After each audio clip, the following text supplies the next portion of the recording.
नमस्कार, जय हिंद। मैं हूं आपका दोस्त प्रवीण सर। आप सभी लोगों का स्वागत करता हूं टेट वाली क्लास में। दोस्तों, हमने क्या किया हुआ है, टॉप 200 क्वेश्चन तैयार किया हुआ है, यानी कि एमसीक्यू तैयार किया हुआ है बाल मनोविज्ञान के। और इसकी सबसे खास बात यह है, यानी इस सीरीज की सबसे खास बात यह है कि प्रत्येक चैप्टर से हमने 4 से 5 प्रश्नों को शामिल किया है। वही प्रश्नों को हमने शामिल किया है जो आयोग क्या करता है, कहीं ना कहीं कट कॉपी पेस्ट करता रहता है। ठीक है, तो आइए प्रारंभ करते हैं बिना किसी और बात की चर्चा करते हुए। एक एक प्रश्नों को अच्छे से सॉल्व करते हैं। हाँ, जो लोग नए हैं वे क्या करें, चैनल को जरूर सब्सक्राइब कर लें। आइए सबसे पहले मैं आपको कुछ नियम बता देता हूं कि कैसे आपको 4 विकल्पों में से एक 3 विकल्पों को कैसे हटाना है और एक सही विकल्पों को कैसे ढूंढना है। मान लेते हैं कि आपने पढ़ा हुआ है और आपको कम याद आ रहा है, तो आप चाहें तो इन सब नियमों को यूज करके आराम से अपने सही विकल्पों को आप ढूंढ सकते हैं। एक तो पहली बात यह है कि अगर केवल वाला शब्द मिल जाता है, अगर केवल ऑप्शन में मिल जाता है, तो मान के चलिए ऐसे प्रश्न ऐसे विकल्प कहीं ना कहीं गलत होते हैं। दूसरी बात करते हैं, एकमात्र की बात की जाए तो ऐसे भी विकल्प मान के चलते हैं, कहीं ना कहीं गलत होते हैं। तीसरी बात करते हैं, ऐसा होता ही है, ऐसा होता ही है दोस्तों, तो ये भी मान के चलिए ऐसे भी विकल्प गलत होते हैं। और चौथी बात करते हैं, ऐसा होना ही चाहिए, तब भी मान के चलिए ऐसे विकल्प गलत होते हैं। या इतना अधिकतर कम हो सकता है, अधिकतर कम हो सकता है, या कह सकता है इतना ही कम हो सकता है। ठीक, अभी आप प्रश्न देखेंगे तो आपको पता चलेगा। तो इस तरह के विकल्पों में अगर आपको एक तरीके से टैगवर्ड मिल जाते हैं, तो आप ऐसे विकल्प को हटा दीजिए और आराम से सही प्रश्न को आप ढूंढ लीजिए। मेरे हिसाब से तो आपको ऐसा ही करना चाहिए, क्योंकि तुक्का तो आप मारते ही हैं जब आपको नहीं आता है। तो अगर इस तरह के टैगवर्ड को यूज करके आप क्या कर सकते हैं, या कीवर्ड को यूज करके आप क्या कर सकते हैं, अगर अपने प्रश्न को सॉल्व करते हैं तो हो सकता है आपका प्रश्न सही हो जाए। बाकी मर्जी आपकी है। ठीक है, आपने कैसे पढ़ा हुआ है, मेरा काम है एक बार सही मार्गदर्शन देना। ठीक है, आपका काम है अप्लाई करना या ना करना। ठीक है, तो मेरा मानना यह है कि आपको क्या करना चाहिए, जो हमने आपको कीवर्ड दिया है इस हिसाब से अगर आप चाहें तो कर सकते हैं। यहां पर एक और बात, लास्ट बात मैं कहना चाहूंगा कि आप इसको ना ध्यान देकर आप केवल और केवल क्या करें, मतलब कि नंबरों को ध्यान ना दें, आप केवल और केवल क्या करें, प्रश्न को देखें और उसका जवाब देने का प्रयास करें। प्रश्न मैं स्वयं पढ़ देता हूं और जवाब आपको अच्छे से देना है, सोच समझकर। चलिए आज के पहले प्रश्न के बारे में बात करते हैं। अब ज्यादा हम कोई भी फालतू की बातें नहीं करेंगे, एक एक प्रश्न को अच्छे से सॉल्व करेंगे। प्रश्न ये है कि वृद्धि और विकास के संदर्भ में निम्नलिखित में से कौन सा कथन सत्य है। पहला ऑप्शन कहता है कि वृद्धि विकास प्रक्रिया का एक चरण होता है और जिसका क्षेत्र असीमित होता है, जिसका क्षेत्र क्या होता है, असीमित होता है। और दूसरा ऑप्शन यहां पर कहता है कि विकास स्वयं एक विस्तृत अर्थ रखता है और वृद्धि भी इसका भाग होता है। नेक्स्ट बात करते हैं, तीसरा ऑप्शन अगर देखा जाए तो तीसरा ऑप्शन ये कहता है कि विकास एक सतत प्रक्रिया है जो बालक के परिपक्व होने के बाद चलती रहती है। बड़ा ही अच्छा प्रश्न है, बड़ा ही अच्छा प्रश्न है, इस बात को ध्यान रखिएगा, इसका जल्दी से जवाब दीजिए। देखिए, मैंने आपको कुछ कीवर्ड बताए हैं, अगर आप चाहें तो आराम से उस कीवर्ड को यूज कर सकते हैं। और 4 विकल्पों में से कैसे 3 विकल्प को हटाना अभी मैं आपको दिखाता हूं। देखिए, अभी मैं आपको करके भी दिखाता हूं। इस तरह के प्रश्नों को अगर आप करते हैं तो निश्चित तौर पर आपके प्रश्न सही हो जाएंगे। देखिए, पहली बात तो हम यहां देख रहे हैं पहले ऑप्शन के बारे में, वृद्धि जो है विकास की प्रक्रिया का एक चरण होता है। बिल्कुल सही बात है, लेकिन इसका क्षेत्र असीमित नहीं होता है। मैंने अभी आपको बताया था ना, कोई चीजें कम होता है, कोई चीजें ज्यादा होती हैं, तो यहां पर असीमित नहीं होगा, सीमित होगा। सीमित होता है क्योंकि आप जानते हैं कि वृद्धि जो होती है एक समय के बाद रुक जाती है।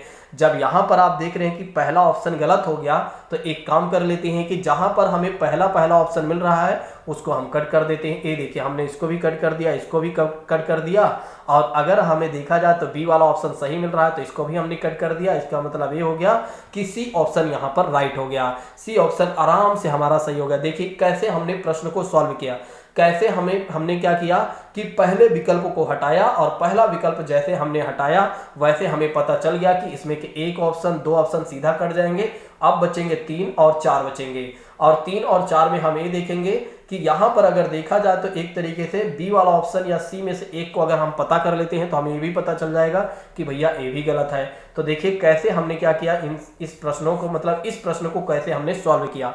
बस यही नियम लगाइए, आपके एग्जाम में जरूर पूछा जाता है दोस्तों इस तरह के प्रश्न। चलिए अगला प्रश्न है, इसका जवाब दीजिएगा। मैं कौन हूं, मैं क्या हूं, मैं भी कुछ हूं आदि जैसे प्रबल भावनाएं बालक के विकास की किस अवस्था की सूचक होती है? बड़ा ही अच्छा प्रश्न है, जल्दी से जवाब दीजिएगा। किशोरावस्था, शैशवावस्था, प्रौढ़ावस्था और बाल्यावस्था। इसका जवाब देने में आपको कठिनाई नहीं होनी चाहिए। मैं कौन हूं, मैं क्या कर सकता हूं या मैं कुछ भी कर सकता हूं जैसे आदि जैसे प्रबल भावनाएं बालक में किस विकास की अवस्था में आती है? दोस्तों बड़ा ही अच्छा प्रश्न है। देखिए आप सोचिए एक बार कि अगर शैशवावस्था की बात करते हैं, क्या शैशवावस्था में ऐसी बातें हो सकती हैं? ठीक है, जो 0 से लेकर 5 या 6 वर्ष के होती हैं। बाल्यावस्था की बात करते हैं तो 6 या 12 वर्ष की बात कर सकते हैं। तो बाल्यावस्था में क्या होता है, बाल्यकाल में इतना ज़्यादा चिंताएं हमारे पास नहीं होती हैं, वहाँ तो हम मस्त मौला जिंदगी जीते हैं। प्रौढ़ावस्था में क्या होता है कि हम काफ़ी ज़्यादा परिपक्व हो जाते हैं, हमारे दिमाग में ऐसी बातें नहीं आती हैं कि एक तरीके से मैं कौन हूँ, मैं क्या कर सकता हूँ, मैं भी कुछ कर सकता हूँ। ऐसी प्रबल भावनाएं बहुत ही रेयर केस में आती हैं। अगर देखा जाए तो किशोरावस्था में ये सारी चीज़ें हमें देखने को मिलती हैं कि मैं कौन हूँ, मैं क्या कर सकता हूँ, मैं भी कुछ कर सकता हूँ। आप जानते हैं कि इस समय जो किशोरावस्था होता है ना, इस समय क्या होता है कि बच्चा अपने आप को एक तरीके से या कह सकते हैं इस अवस्था को जटिल अवस्था कहा जाता है और समाज में अपने आप को समायोजित करने में भी काफ़ी ज़्यादा परेशान होता है। ठीक है, तो ऑप्शन नंबर यहाँ पर अगर देखा जाए तो पहला सही है। और कई बार बच्चे के मन में ये आता है मैं कौन हूँ, मैं क्या कर सकता हूँ, मैं भी कुछ कर सकता हूँ, ऐसी भावनाएं उत्पन्न होती रहती हैं। चलिए अब आइए बात करते हैं इसी के साथ अगले प्रश्न के बारे में। आप देख रहे हैं ना, एक एक प्रश्न को बहुत अच्छे तरीके से मैं बता भी रहा हूँ। अब देखिए यहाँ पर ये वाला प्रश्न अगर आपके एग्जाम में आ जाए तो आप सोचिए कि पक्का गलत कर देंगे आप। आंशिक पुनर्बलन के बारे में बात करते हैं, आंशिक पुनर्बलन के बारे में बात करते हैं तो क्या कहा जा रहा है? पहले ऑप्शन के साथ 2012 में पूछा गया था कि वास्तविक कक्षा कक्ष में अनुप्रयुक्त नहीं किया जा सकता है, पशुओं को प्रशिक्षित करने में सर्वाधिक कार्य करता है। तीसरा ऑप्शन कहता है सतत पुनर्बलन की अपेक्षा अधिक प्रभावी होता है, और एक तरीके से सतत पुनर्बलन की अपेक्षा कम प्रभावी होता है। बड़ा ही अच्छा प्रश्न है, जल्दी से जवाब दीजिएगा कि इसका जवाब क्या हो जाएगा। दोस्तों आंशिक पुनर्बलन के बारे में आपको बताना है कि कौन सी चीज़ें होती हैं जो कम एक तरीके से क्या करती हैं, रीइंफोर्समेंट करती हैं। जल्दी से इसका आंसर बताइए दोस्तों क्या हो जाएगा। बड़ा ही अच्छा प्रश्न है। देखिए अगर हम बात करते हैं यहाँ पर, देखिए वास्तविक कक्षा कक्ष में अनुप्रयुक्त नहीं किया जा सकता है, नहीं भैया किया जा सकता है, तो इसलिए पहला ऑप्शन गलत कर देते हैं। पशुओं को प्रशिक्षित करने में सर्वाधिक कार्य करता है, भैया पशु की बात कहाँ की जाए, जब मनुष्य की बात की जा रही है तो फिर यहाँ पर आप देखिए। अब यहाँ चौथा देखिए, अब आप चौथा देखिए, यहाँ पर क्या है कि सतत पुनर्बलन की अपेक्षा कम प्रभावी होता है। हमने आपको बताया है कि कहीं कम या ज़्यादा, तो थोड़ा से अपने आप को, थोड़ा से प्रश्न को अच्छे से पढ़िए, निश्चित तौर पर आपका प्रश्न सही हो जाएगा। ठीक है, सतत पुनर्बलन की अपेक्षा कम नहीं बल्कि अधिक प्रभावी होता है। कम प्रभावी नहीं होता है दोस्तों, कम प्रभावी नहीं होता है बल्कि अधिक प्रभावी होता है। ठीक है, तो इस बात को अगर आप समझ लेते हैं, ऐसे जो हमने कीवर्ड बताया है ऐसे कीवर्ड के हिसाब से यदि आप चलते हैं तो आपके प्रश्न सही होने लगेंगे। यहाँ पर ऑप्शन नंबर तीसरा जो हो जाता है दोस्तों सही हो जाता है। चलिए अब आइए बात करते हैं इसी के साथ अगले प्रश्न के बारे में। जवाब दीजिएगा दोस्तों, जवाब दीजिएगा। चलिए अब इस प्रश्न का जवाब दीजिएगा, बड़ा ही अच्छा प्रश्न है। अनुवांशिकता तथा वातावरण परस्पर हैं, निर्भर हैं, पूरक हैं, सहयोगी हैं। बड़ा ही अच्छा प्रश्न है, जल्दी से जवाब दीजिएगा। ठीक है, यहाँ पर थोड़ा सा टिक लगा हुआ है, इस हिसाब से मत दीजिएगा, नहीं तो आप इस टिक को देखकर दे दें। ठीक है, जल्दी से इसका जवाब दीजिएगा दोस्तों। इसका जवाब क्या हो जाएगा? अनुवांशिकता एवं वातावरण परस्पर किस पर निर्भर हैं? अगर देखा जाए तो अनुवांशिकता तथा वातावरण निर्भर होते हैं। ठीक है, एक दूसरे पर निर्भर होते हैं, एक दूसरे के पूरक होते हैं, एक दूसरे के सहयोगी होते हैं। देखिए अनुवांशिकता के बिना, अनुवांशिकता तो होती ही होती है, लेकिन पर्यावरण भी कहीं ना कहीं व्यक्ति के जीवन में महत्वपूर्ण भूमिका निभाती है।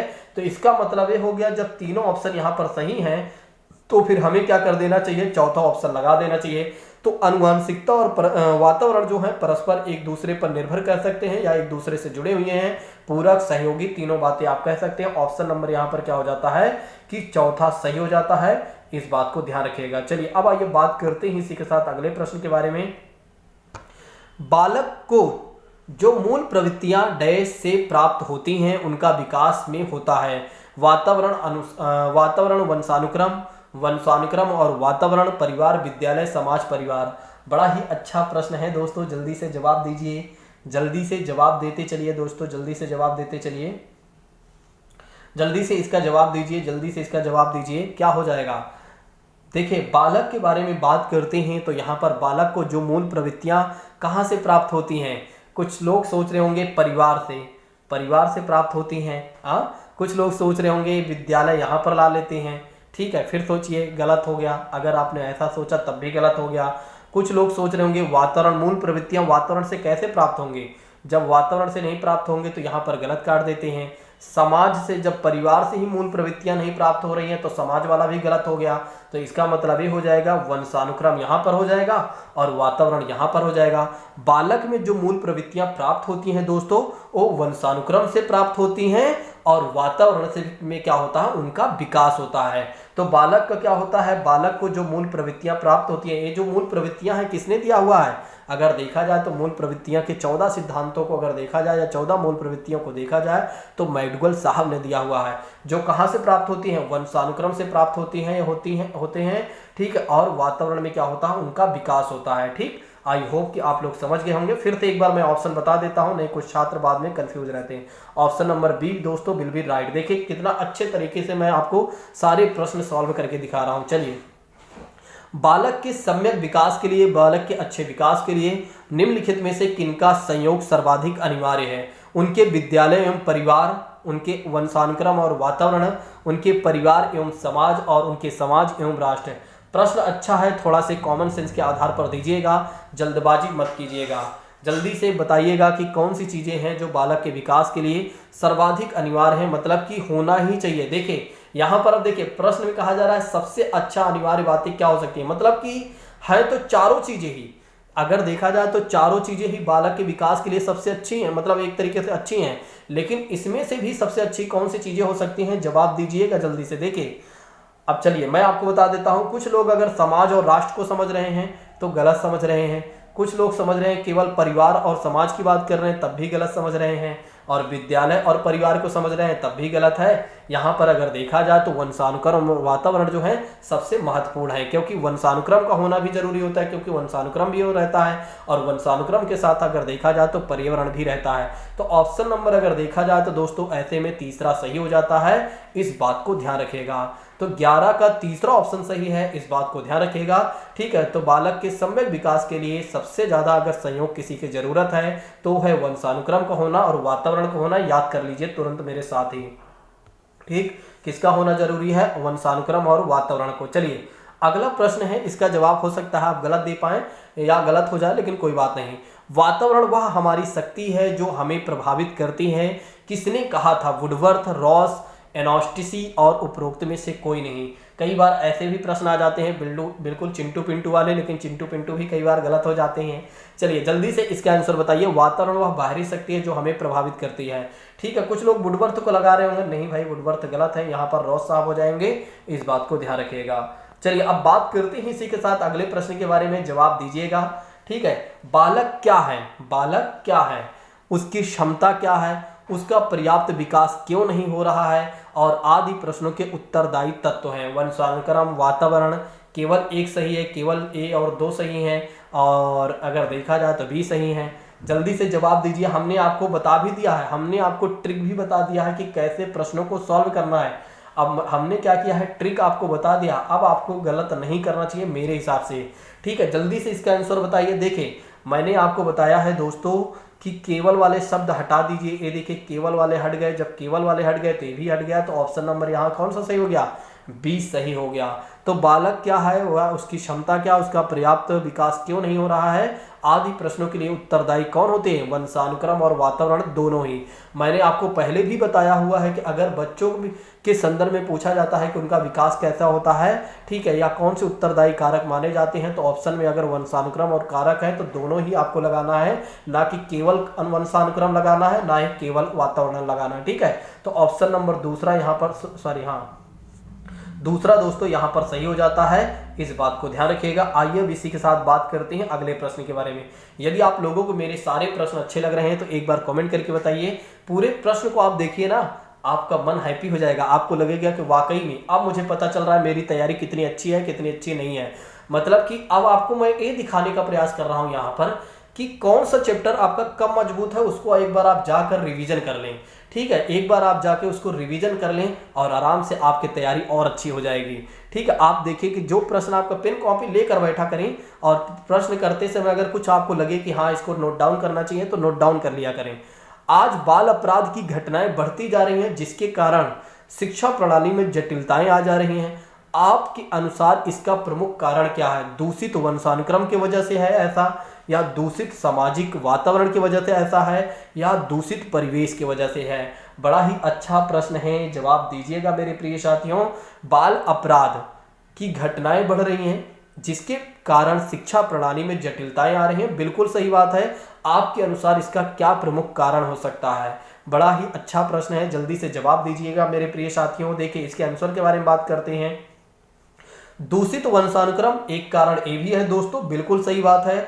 और दूसरी बात करते हैं, जैसे कि आप सुने होंगे, कहते नहीं है कि बहुत सारे लोग, जैसे आपने मूवी में देखा होगा या कई बार आपने सुना होगा कि कुछ लोग बोलते हैं कि मेरे दादाजी ऐसा काम करते थे, मेरे दादाजी डाकुओं के घर में रहते थे, या मेरे दादाजी डाकू चोर डकैती, मतलब एक तरीके से दबंग टाइप व्यक्ति थे। चलो एक तरीके से चोर डकैत कहते हैं तो हो सकता है किसी को बुरा लगे, लेकिन दबंग अगर कहते हैं, वो कुछ लोग बोलते हैं ना मेरे दादाजी या मेरे पापा जी दबंग थे, मैं भी उन्हीं का अंश हूँ, मैं भी उन्हीं का बेटा हूँ।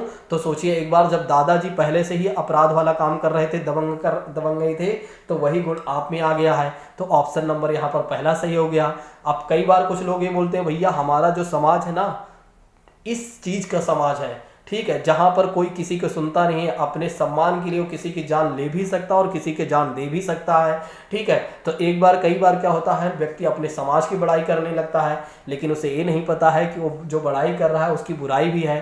कुछ लोग ये कहते हैं कि हमने कहाँ पर हमारा पालन पोषण कहाँ हुआ है पता है? ऐसे परिवार में हुआ जहाँ हमेशा हमने देखा है मारपीट दंगे फसाद हुए हैं, तो हमारे लिए चिंता का विषय कुछ भी नहीं है। आप अपनी चिंता रखी करिए, हमारी चिंता छोड़ दीजिए। आप देखिए कि जब तीनों बातें उस व्यक्ति के घर में ऐसा है, ठीक है, या उसके वंशानुक्रम भी ऐसा, उसका सामाजिक वातावरण भी ऐसा है, या दूषित परिवेश भी है, या आज के जो बच्चे हैं उनको ऐसी चीजें मिल रही हैं, तो यहाँ पर तीनों बातें जब सही हो गई तो ऑप्शन नंबर यहाँ पर क्या हो जाता है? डी सही हो जाता है, यानी चौथा सही हो जाता है। ठीक है, देखिए मैंने कितना अच्छे से आपको महसूस करके बताया है। मैं चाहता तो आपको सीधा और सीधा आंसर ही बता देता, लेकिन मैं चाहता हूं कि आप हर बातों को भी समझते चलें। चलिए अब आइए, चैप्टर हमारा आ जाता है समाजीकरण। अब वंशानुक्रम वाला चैप्टर के क्वेश्चन खत्म हो गए हैं। ठीक है, अभी फिर आएगी दूसरी सीरीज, फिर देखिएगा। जब आप दूसरी सीरीज देखेंगे तो आपकी तैयारी और बेहतर हो जाएगी। 3 सीरीज ऐसे आने वाली है, 3 सीरीज में आपकी जो CDP होगा ना, बहुत अच्छे तरीके से कंप्लीट हो जाएगा।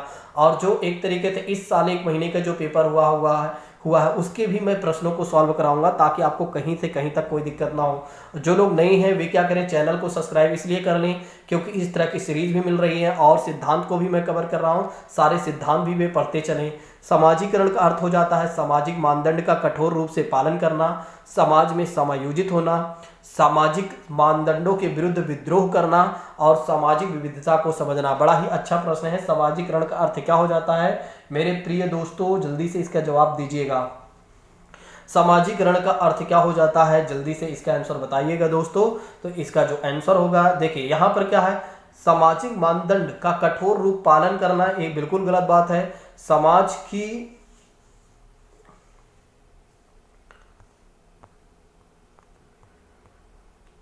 चलिए सामाजिक विविधता को समझना नहीं भाई, सामाजिक मानदंडों के विरुद्ध विद्रोह करना ऐसा भी नहीं है। समाज में समायोजित होना ही समाजीकरण कहलाता है। तो समाज में समायोजित होने को ही क्या कहा जाता है दोस्तों? समायोजित होने को ही, एडजस्टमेंट को ही क्या कहा जाता है? समाजीकरण कहा जाता है। इस बात को ध्यान रखिएगा कि इसको तुरंत याद भी कर लीजिए कि समाजीकरण क्या होता है। समाज में अपने आप को समायोजित करना ही समाजीकरण कहलाता है। इस बात को ध्यान रखिएगा। चलिए अगला प्रश्न है, जवाब दीजिएगा। प्रश्न बड़ा ही अच्छा है। प्रश्न ये है कि कृतिका अक्सर घर में ज्यादा बात नहीं करती है, लेकिन विद्यालय में वह काफी बात करती है, और यह दर्शाता है। आपने देखा है कि बहुत सारे बच्चे या बहुत सारे स्टूडेंट ऐसे होते हैं जो घर में तो बिल्कुल मौन धारण रहते हैं, यानी कि एक तरीके से गांधी के 3 बंदर में से एक बंदर होते हैं, और जब स्कूल जाते हैं तो उनके अलग ही कारनामे होते हैं। ठीक है, तो जल्दी से इसका आंसर बताइएगा। पहला ऑप्शन क्या कहता है कि विद्यालय हर समय बच्चों को खूब बात करने का अवसर देता है।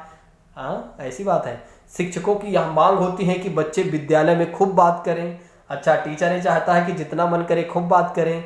कृतिका को अपना घर बिल्कुल पसंद नहीं है, उसके विचारों को विद्यालय में मान्यता मिलती है। बड़ा ही अच्छा प्रश्न है, जवाब दीजिएगा मेरे प्रिय साथियों कि इसका जवाब क्या हो जाएगा। देखिए यहां पर सीधा और सीधा पहला प्रश्न विकल्प तुरंत गलत हो गया। ठीक है, आप हमारी बात को भी ध्यान रखिए, मैंने आपसे कहा है ना, कोई चीजें खूब आ जाती हैं, कोई चीजें क्या होता है अधिक हो जाती हैं। विद्यालय हर समय बच्चों को खूब बात करने का अवसर देता है, नहीं भाई, ऐसा विद्यालय करेगा तो विद्यालय का है का। विद्यालय की मांग होती है कि बच्चे विद्यालय में शिक्षक मांग करता है कि आप खूब विद्यालय में खूब बात करें, कभी नहीं शिक्षक ये कहा चाहता है कि बात नहीं, शांत रहें। कृतिका को अपना घर बिल्कुल पसंद नहीं आया, तो अगर कृतिका को अपना घर नहीं पसंद है तो भैया जाएगी कहाँ? ऑप्शन नंबर तीसरा भी गलत हो गया। तो यहाँ पर अगर देखा जाए तो कृतिका के विचारों को विद्यालय में मान्यता दी जाती है, यानी कि अगर वो जो बात करती भी है तो सही बात करती होगी, कहने का मतलब ये है वो तार्किक बात करती होगी। इसके वजह से क्या है, उसके एक तरीके से सम्मान, यानी कि उसकी बातों को सम्मान दिया जाता है विद्यालय में, जिसके वजह से वह ज़्यादा बोलती है दोस्तों। ऑप्शन नंबर चौथा विल बी राइट दोस्तों, इस बात को ध्यान रखिएगा। आइए अब बात करते हैं इसी के साथ अगले प्रश्न के बारे में। अगला प्रश्न ये है कि समाजीकरण है। अगला प्रश्न ये है कि समाजीकरण है, सामाजिक मानदंडों में परिवर्तन, शिक्षक पढ़ाए गए बीच के संबंध, शिक्षक एवं पढ़ाए गए के बीच संबंध, पढ़ाए गए के बीच संबंध, समाजीकरण के, समाज के आधुनिकरण की प्रक्रिया, समाज के मानदंडों के साथ अनुकूलन करना। बड़ा ही अच्छा प्रश्न है, जल्दी से जवाब दीजिएगा।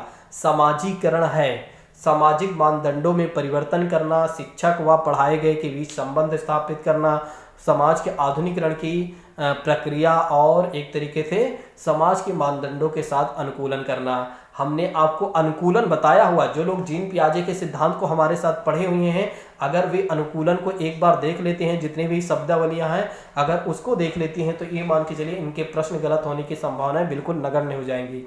ठीक है, अगर नहीं देखते हैं तो मर्जी उनकी है भाई, जो नहीं देखता है। देखिए यहाँ पर अगर देखा जाए सामाजिक मानदंडों में परिवर्तन लाना, भाई आप क्या इतना, मतलब आप क्या ऐसा कर सकते हैं? ठीक है, सामाजिक मानदंडों में परिवर्तन ला सकते हैं, नहीं भाई, ये भी गलत हो गया। फिर समाज के आधुनिकरण की प्रक्रिया, नहीं, समाजीकरण का मतलब होता है समाज के मानदंडों के साथ अनुकूलन करना, यानी कि अपने आप को एडॉप्ट करना। समाज जैसा चाहता है हमें उसके अनुसार बनना है, ना कि समाज हमारे अनुसार बनेगा। ठीक है, तो हमें क्या करना है, सिंपल से समाज के जो मानदंड हैं उनके साथ अनुकूलन हो जाना है, यानी कि अपने आप को ढाल लेना है। अनुकूलन का मतलब होता है कि अपने विचारों को त्याग करके दूसरे के विचारों को, यानी कि समाज के विचारों को ग्रहण कर लेना होता है। ठीक है, यहाँ पर अपनी हट नहीं चलती है, यही है अनुकूलन दोस्तों, इस बात को ध्यान रखिएगा। डी ऑप्शन यहाँ पर क्या हो जाता है, सही हो जाता है। चलिए अब बात करते हैं अगले प्रश्न के बारे में, जवाब दीजिएगा, अभी तो बहुत समय है, आराम से जवाब देते चलिएगा। जनसंचार माध्यम समाजीकरण का एक महत्वपूर्ण माध्यम बनता जा रहा है, नीचे दिए गए कथनों में से सबसे उपयुक्त कथन कौन सा है?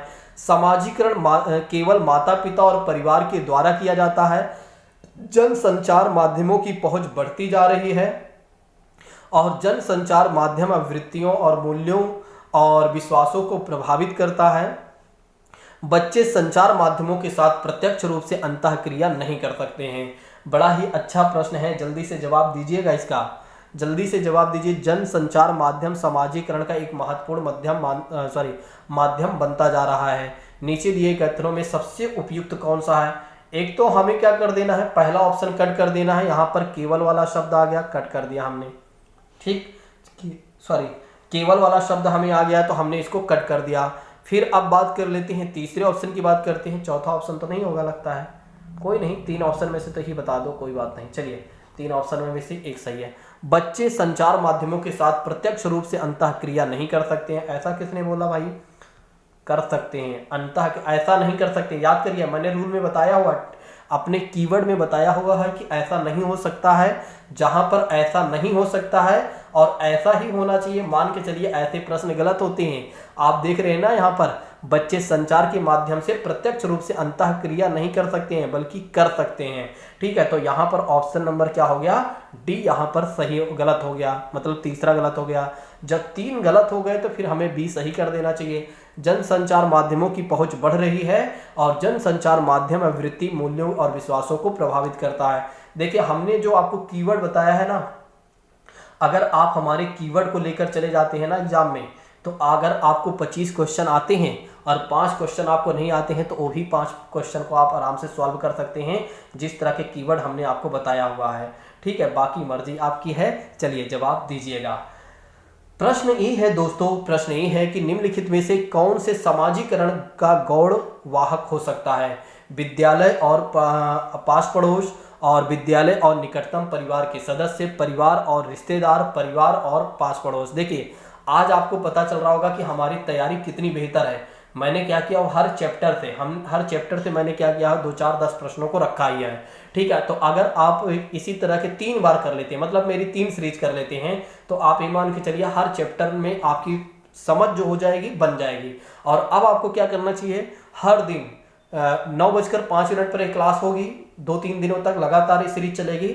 हर दिन इस क्लास होने से पहले आप क्या कर लीजिए, रिवीजन कर लीजिए, और इस क्लास को देखने के बाद एक बार पूरे चैप्टर को अच्छे से पलटा लीजिए। मैं गारंटी लेता हूं कि आपके प्रश्न गलत नहीं होंगे अगर आपने नोट्स अच्छे से बनाया हुआ है। तो जो लोग हमारे यहाँ ऑफलाइन पढ़ते थे या ऑनलाइन पढ़ते थे, हमने बहुत अच्छे से नोट्स बनवाया हुआ है, उनको भी रिकमेंडेशन करना चाहूँगा। जो लोग अब हमारे साथ नए जुड़ रहे हैं, नए दोस्त जुड़ रहे हैं, अगर उन्हें किसी प्रकार की कोई सहायता चाहिए तो हमें कमेंट करके बताएंगे, या हमारा नंबर है अबाउट 2 में जाकर वे व्हाट्सअप कर सकते हैं।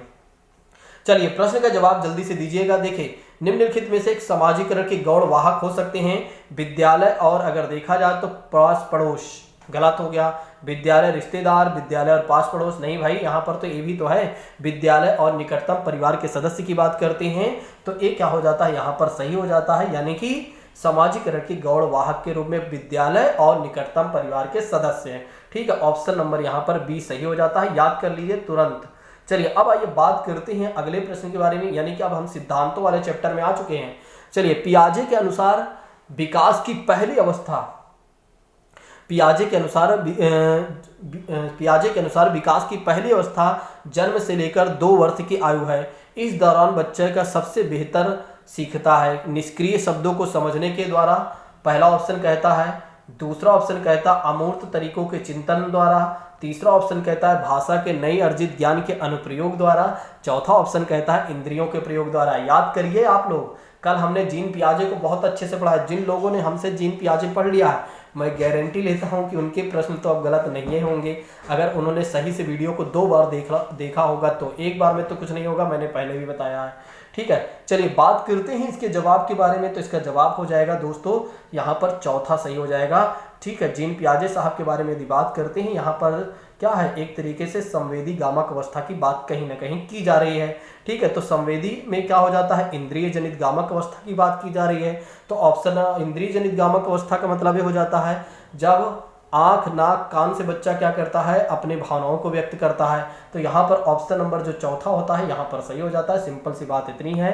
बाकी आप लोगों में से जो लोग भी देखे हैं वीडियो को, मैं उनसे कहूँगा कि वे एक बार फिर से देख लेंगे वाइगोत्स्की और जीन पियाजे। जिन लोगों ने नहीं देखा हुआ वे समय निकालकर जरूर देख लें, नजरअंदाज ना करें। मैंने पहले भी बोला है, पियाजे के अनुसार कोई बच्चा किस अवस्था में अपने परिवार की वस्तुओं को पहचानने और उसमें विभेद करने लगता है। पियाजे के अनुसार कोई बच्चा किस अवस्था में अपने परिवार की वस्तु, अपने परिवेश की वस्तुओं को पहचानने लगता है और उसमें डिफ्रेंशिएट करने लगता है।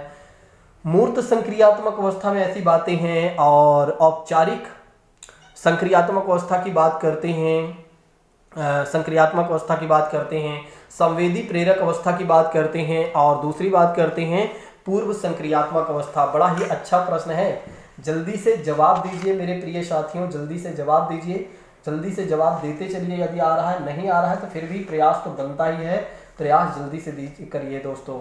देखिए चलिए इसके आंसर के बारे में यदि हम बात करते हैं, तो अगर यहाँ पर क्या है कि एक तरीके से कोई बच्चा किस आयु की अवस्था में परिवेश की वस्तुओं को पहचानने लगता है। देखिए अगर हम मूर्त संक्रियात्मक अवस्था की बात करते हैं तो मूर्त संक्रियात्मक अवस्था 7 से लेकर 11 वर्ष है। कितना है, 7 से लेकर 11 वर्ष की बात की जा रही है। और 7 वर्ष की 11 अवस्था में क्या ऐसी बातें हो सकती हैं? ठीक है, जल्दी से इसका जवाब दीजिएगा, क्या ऐसी बातें हो सकती हैं? चलिए दूसरी बात करते हैं। ठीक है, औपचारिक संक्रियात्मक अवस्था की बात करते हैं तो 11 से लेकर एक तरीके से क्या हो जाता है, 11 से आगे की वर्ष की बात की जा रही है। फिर उसके बाद अगर देखा जाए तो दोस्तों क्या बात की जा रही है, कि पूर्व संक्रियात्मक अवस्था की बात की जा रही है। पूर्व संक्रियात्मक अवस्था 2 से लेकर 7 वर्ष की बात की जा रही है। संवेदी प्रेरक अवस्था होगी नहीं, तो ऑप्शन नंबर अगर देखा जाए तो उसके पहले ही, मूर्त संक्रियात्मक अवस्था के पहले ही क्या होता है कि बच्चा कहीं ना कहीं वस्तुओं को पहचानने और उसमें डिफरेंशिएट करने लगता है। तो 2 से लेकर 7 वर्ष की अवस्था को क्या कहा गया है, पूर्व संक्रियात्मक अवस्था कहा गया है। और इसी समय में क्या होता है, बच्चा वस्तुओं के अपने परिवेश की वस्तुओं को पहचानने लगता है और उसमें डिफरेंशिएट करने लगता है। तो ऑप्शन नंबर अगर देखा जाए तो यहाँ पर क्या हो जाता है दोस्तों, चौथा सही हो जाता है। ऑप्शन नंबर यहाँ पर क्या हो जाता है, चौथा सही हो जाता है। देखिए कितना अच्छे तरीके से मैंने आपको बता दिया। चलिए अब बात करते हैं अगले प्रश्न के बारे में। प्रश्न है कि शिक्षकों को प्रयोगात्मक शिक्षा एवं व्यवहारिक शिक्षा पर बल देना चाहिए। प्रयोगों के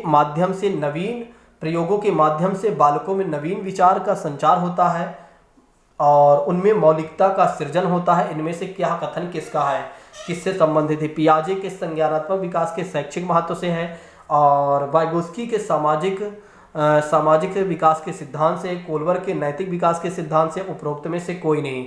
जल्दी से इसका आंसर बताइएगा।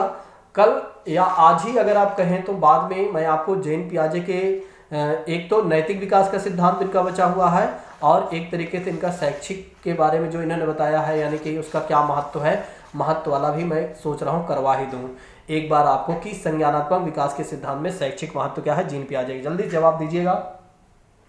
इसका जो जवाब हो जाएगा दोस्तों पहला सही हो जाएगा, इस बात को ध्यान रखिएगा, भूलिएगा नहीं। चलिए अब बात करते हैं अगले प्रश्न के बारे में। कोलवर के द्वारा प्रस्तावित निम्नलिखित चरणों में से प्राथमिक विद्यालय के बच्चे किन चरणों का अनुसरण करते हैं? आज्ञा पालन एवं दंड उन्मुखीकरण, वैयक्तिकता एवं विनिमयन, और अच्छे और अंत वैयक्तिक संबंध, और सामाजिक अनुबंध और व्यक्तिगत अधिकार। ए और बी सही है, ए और सी सही है, बी और ए सही है, और बी और डी सही है। जवाब जल्दी से दीजिएगा दोस्तों, इसका जवाब क्या हो जाएगा, जल्दी से जवाब दीजिए, इसका जवाब क्या हो जाएगा, जल्दी से इसका जवाब दीजिए, इसका जवाब क्या हो जाएगा। देखिए अगर हम बात करते हैं यहाँ पर कि कोलवर के द्वारा प्रस्तावित विद्यालय चरणों में से प्राथमिक विद्यालय के बच्चे किन चरणों का अनुसरण करते हैं, किन चरणों का अनुसरण करते हैं, तो ऐसे में अगर देखा जाए दोस्तों तो किन चरणों का अनुसरण करते हैं, जल्दी से जवाब दीजिएगा। ठीक है, और एक बार हम पढ़ते हैं एक एक ऑप्शन को। आज्ञा पालन और दंड उन्मुखीकरण की बात करते हैं, बिल्कुल सही हो सकता है। ठीक है, और अगर देखा जाए तो यहाँ पर वैयक्तिक और विनियमन भी सही हो सकता है। अच्छे अंतः वैयक्तिक संबंध की बात करते हैं तो गलत हो जाएगा। यहाँ पर अगर देखा जाए तो ए गलत हो गया। ठीक, और जहाँ हमें सी मिल गया हमने गलत कर दिया। फिर सामाजिक अनुबंध की बात करते हैं और व्यक्तिगत अधिकार की बात करते हैं तो ये भी गलत हो गया। ठीक है, जब 3 यहाँ पर गलत हो गए, बचे ए और बी। तो वैसे तो एक क्वेश्चन जो है बी और ए के हिसाब से चल रहा है। ठीक है, दूसरा और पहला की बात की जा रही है। ठीक है, तो सी वाला ऑप्शन भी सही है और किसी ने ए और बी लगाया है तो वो भी सही है। ठीक है, अगर जिसने ए लगाया है या ए लगाया है बात एक ही है, कहीं ना कहीं ऑप्शन नंबर जो बी सी सही हो जाता है। ठीक है, चलिए अब बात करते हैं इसी के साथ अगले प्रश्न के बारे में। कोलवर्ग द्वारा प्रतिपादित नैतिक विकास की अवस्था के सिद्धांत के अनुसार नैतिक या चारित्रिक विकास की चरम अवस्था है स्वकेंद्रित अवस्था है, परंपराओं को धारण करने वाली अवस्था है, आधारहीन आत्मचेतना अवस्था है, आधार युक्त आत्मचेतना अवस्था है। कोलवर्ग द्वारा प्रतिपादन नैतिक विकास की अवस्था के सिद्धांत के अनुसार नैतिक या चारित्रिक विकास की चरम अवस्था मानी जाती है। जवाब दीजिएगा मेरे प्रिय साथियों। कोलवर्ग के द्वारा प्रतिपादित नैतिक विकास की अवस्था के अनुसार नैतिक या चारित्रिक विकास चरम अवस्था पे, ध्यान रखें यहाँ पर चरम अवस्था की बात की जा रही है, तो स्वकेंद्रित तो होगी नहीं, और परंपराओं को धारण की बात करते हैं, आधारहीन आत्मचेतना नहीं भाई, आधार युक्त आत्मचेतना अवस्था में क्या हो जाता है, आधार युक्त आत्मचेतना अवस्था में क्या हो जाता है दोस्तों, कहीं ना कहीं एक तरीके से देखा जाए तो चारित्रिक विकास जो होता है चरम अवस्था में होता है। इस बात को ध्यान रखिएगा। हमने बहुत अच्छे तरीके से अपने ऑफलाइन वाले छात्रों को पढ़ाया हो और ऑनलाइन वाले छात्रों को भी मैं कोलवर्ग के नैतिक विकास के सिद्धांत को देने वाला हूं, मतलब एक क्लास मैं आपको प्रोवाइड कराने वाला हूं। ठीक है, चलिए आइए बात करते हैं इसी के साथ अगले प्रश्न के बारे में। जवाब दीजिएगा। निम्नलिखित में से कौन सा एक सुमेलित नहीं है? पूर्व नैतिक स्तर या दंड तथा आज्ञा पालन अभिमुखता, और पूर्व परंपरागत स्तर या अधिकार संरक्षण की बात की जाएगी इसमें, और उत्तर परंपरागत नैतिक स्तर या परस्पर एकजुट उन्मुखीकरण, और आधारहीन आत्मचेतना अवस्था जीन पियाजे। बड़ा ही अच्छा प्रश्न है। इनमें कौन सा गलत है, इसमें कौन सा गलत है आपको ये बताना। यहाँ पर नहीं पूछा जा रहा है तो ज़्यादा दिमाग नहीं लगाना है, सीधा इसका जवाब देना है। जल्दी से इसका आंसर बताइएगा मेरे प्रिय साथियों, जल्दी से इसका आंसर बताइएगा कि क्या हो जाएगा। जल्दी से जवाब बताइए। बहुत सारे छात्र सोच रहे हैं जवाब दूँ भी तो क्या दूँ। बहुत सारे छात्र सोच रहे हैं जवाब दूँ भी तो क्या दूँ। चलिए जल्दी से इसका जवाब दे दीजिए।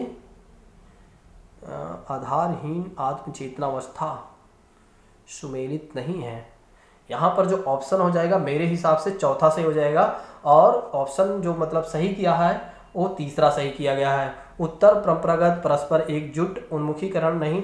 वैसे आधारहीन आत्मचेतनावस्था की बात करते हैं तो जीन पियाजे से रिलेशन तो यहाँ पर कहीं है नहीं। नैतिक विकास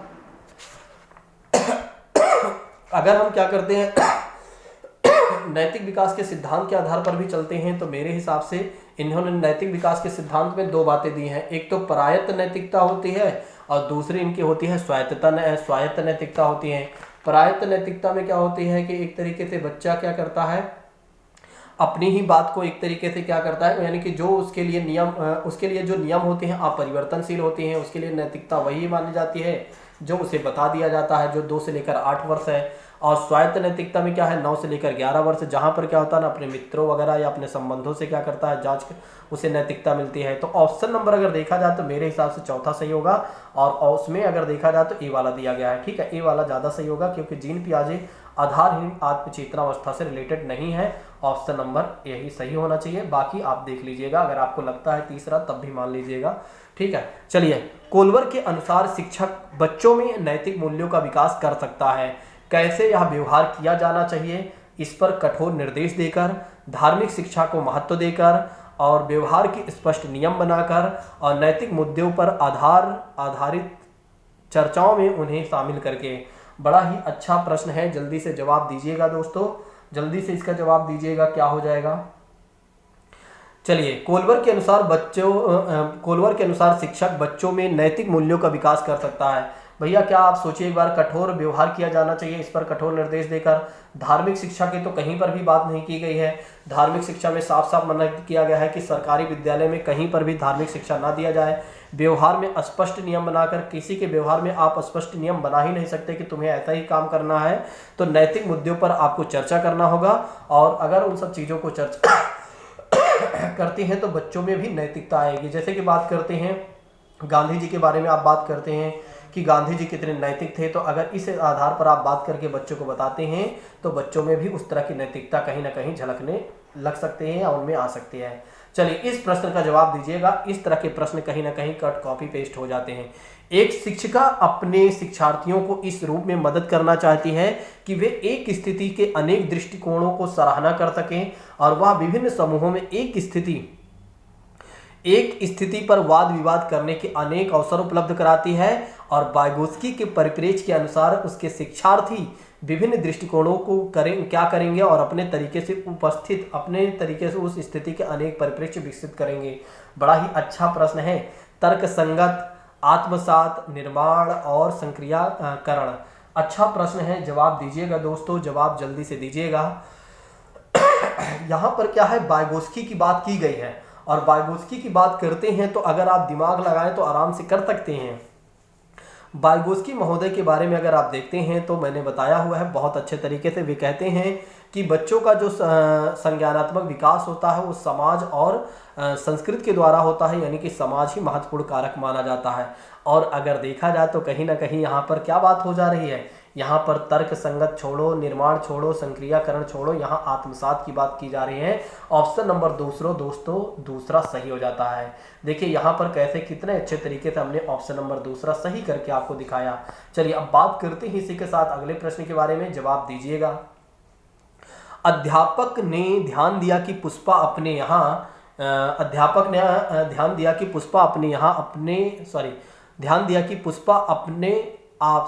आप किसी एक समस्या का समाधान नहीं कर सकती है। ठीक है, पुष्पा जो है अपने आप किसी एक समस्या का समाधान नहीं कर सकती है, फिर भी वह एक वयस्क या साथी मार्गदर्शन की उपस्थिति में ऐसा करती है। इस मार्ग के दर्शन को क्या कहेंगे, पार्श्वकरण कहेंगे, या पूर्व क्रियात्मक चिंतन कहेंगे, समीपस्थ विकास का क्षेत्र कहेंगे और सहारा देना कहेंगे। अच्छा प्रश्न है, जल्दी से जवाब दीजिएगा। अध्यापिका ने ध्यान दिया कि पुष्पा अपने आप किसी एक समस्या का समाधान नहीं कर सकती। मतलब कि अध्यापिका ने देखा कि पुष्पा क्या करती है, उसके पास कोई भी समस्या आती है तो वो अपने आप से नहीं कर पाती है, फिर भी वह एक वयस्क या एक साथी के मार्गदर्शन में मतलब उनकी सहायता लेती ही है। तो इस दर्शन को क्या कहा जाएगा, मार्गदर्शन को क्या कहा जाएगा? बड़ा ही अच्छा प्रश्न है। सीधा और सीधा अगर आप देखते हैं तो समीपस्थ विकास के क्षेत्र के सिद्धांत की बात ही नहीं की जा रही है। समीपस्थ विकास क्षेत्र का क्या हो जाता है? जेट पीडी हो जाता है ना। हमने आपको बताया है जॉन प्रॉक्सिमल एक तरीके से डेवलपमेंट। इस सिद्धांत को किसने प्रतिपादित किया है? तो वाइगोत्स्की महोदय ने प्रतिपादित किया है। ठीक है, आप ध्यान रखिए कि स्कॉफ होल्डिंग की बात यहाँ पर की जा रही है। किसकी बात की जा रही है? वाइगोत्स्की के ही स्कॉफ होल्डिंग की बात की जा रही है। तो ऑप्शन नंबर अगर देखा जाए तो यहाँ पर क्या हो जाता है कि दोस्तों यहाँ पर डी सही हो जाता है। ठीक है, यहाँ पर आप देखते हैं कि ऑप्शन नंबर यहाँ पर डी सही हो जाता है क्योंकि वो सहारा लेती है। चलिए अब रोक देते हैं, यहाँ तक ही करते हैं। ठीक है, तो मैं चाहूँगा कि आपके 28 को जिन लोगों का पेपर है अगर वे कमेंट करके हमें बता देते हैं तो फिर मैं चाहूँगा कि उनके पेपर के पहले ये सीरीज मैं कंप्लीट करवा दूँ। ठीक है, और इसी तरह की मैं सोच रहा हूँ कि 2 क्लास करवाऊँ, एक एनवायरनमेंट की करवा देता हूँ और एक जो है एक तरीके एनवायरनमेंट और हिंदी ले लेता हूँ और मैथ के भी कुछ क्वेश्चन को शामिल कर लेता हूँ। ठीक है, तो जिससे ज़्यादा अच्छा हो जाएगा। ठीक है, अब आप चिंता मत करिए, आधे मतलब 45 मिनट की 2 क्लास ये कर देता हूँ। बाकी 8 बजे से जैसे जो सिद्धांत चल रहे हैं वे सिद्धांत भी चलने देता हूँ और भी जो अन्य चीज़ें हैं अगर आप कहें तो उसको भी मैं पढ़ाते चलता हूँ। मैं तो चाहता हूँ कि हर चीज़ें पढ़ाते चलूँ, बस आप देखिए, आप हमारा सहयोग कीजिए। मैं निश्चित तौर पर आपको नाराज़ नहीं होने दूंगा। जो लोग हमारे साथ नए जुड़ रहे हैं उनको भी और जो पुराने जुड़े हैं उनको भी। चलिए आज की क्लास को यहीं पर स्थगित करते हैं। हम मिलते हैं कि कल की क्लास में। Thank you so much. इसके बाद दूसरी एक क्लास आने वाली है, उसको भी देख लीजिएगा। ठीक है, एक किसी और की होगी। Thank you so much. जय हिंद दोस्तों।